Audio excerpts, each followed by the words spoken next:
बिस्मिल्लाहिर्रहमानिर्रहीम जी। बोर्ड की नई पॉलिसी के मुताबिक बहुत से बच्चों के सवाल आ रहे हैं, तो सोचा क्यों ना एक वीडियो छोटी सी बना के तो बता दिया जाए। इसमें जो आपके साइंस सब्जेक्ट हैं या आर्ट सब्जेक्ट हैं, सब में जो है 33% का जो फार्मूला था जो पहले चल रहा था वही रखा गया है। यानी कि एक सब्जेक्ट्स में आप 100 में से 33 नंबर ले लेते हैं तो आप पास हैं। पासिंग सब जो मार्क्स हैं 33% ही हैं। लेकिन इसके लिए कुछ पॉलिसी ये चेंज कर दी गई है कि अगर फ़र्ज़ कर लेते हैं कि आपने पार्ट 1 और पार्ट 2 और साथ प्रैक्टिकल अगर कोई सब्जेक्ट है तो वो तीनों आपने पेपर देने हैं, तो उन तीनों के मिला के भी अगर आपके 33% आ गए हैं तो आप उसमें पास हैं। मिसाल के तौर पर अगर हम बात करें केमिस्ट्री, फ़िज़िक्स और बायो की, तो उसमें पार्ट 1 में 85 मार्क्स हैं और पार्ट 2 में भी 85 मार्क्स हैं और इसी तरह प्रैक्टिकल के 30 मार्क्स हैं।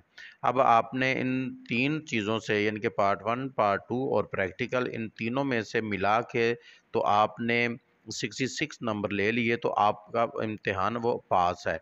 मिसाल के तौर पर हम बात करते हैं कि अगर आपने फर्स्ट ईयर से 28 नंबर लिए हैं और पार्ट 2 में भी यानी कि सेकंड ईयर में भी आपने 28 मार्क्स ले लिए हैं, तो आपके ये बन गए 56 मार्क्स। तो 10 आप नंबर आपके प्रैक्टिकल में आ गए तो टोटल हो गए 66, तो 66 हो गए, तो इसलिए आप पास हैं। अब फ़र्ज़ करते हैं कि आपने इसी तरह किसी एक सब्जेक्ट में पार्ट 1 में 30 नंबर ले लिए, पार्ट 2 में भी 30 नंबर ले लिए और 6 नंबर आप ले लेते हैं प्रैक्टिकल में, तो ये भी 66 हो गए, तो फिर भी आप पास हैं।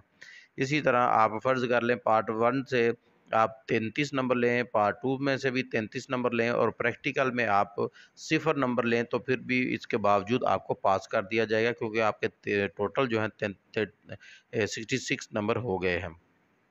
पार्ट 1 से अगर आप 20 ले लें, पार्ट 2 से आप 40 ले लें और प्रैक्टिकल से 6 ले लें, तो फिर भी आपके पास हो जाएंगे। यानी कि पार्ट 1 और पार्ट 2 और प्रैक्टिकल, इन तीनों को मिला के आपने 66 नंबर लेने हैं तो आपको पास कर दिया जाएगा।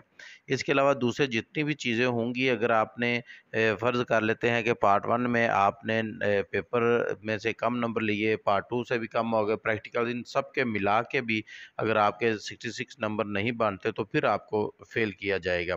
या आपको रिपीट, अगर इनके जो नीचे लिखा होगा repeat in next exam second, first annual जो भी होगा, तो आपका जो रिज़ल्ट कार्ड होता है उसके नीचे ये लिखा होता है। उस वक़्त में आप देख सकते हैं कि आप कब रिपीट कर सकते हैं और चांस जो है वो टोटल 4 ही हैं। एक दफ़ा फ़र्ज़ कर लें आपने पेपर दिए हैं फर्स्ट एनुअल में, तो उसके बाद आप 3 दफ़ा और दे सकते हैं। तो 3 पहली दफ़ा पेपर देने के बाद 3 चांस होंगे आपके रिपीट करने के। तो उम्मीद करता हूँ आपको सारी वीडियो की समझ आ गई होगी।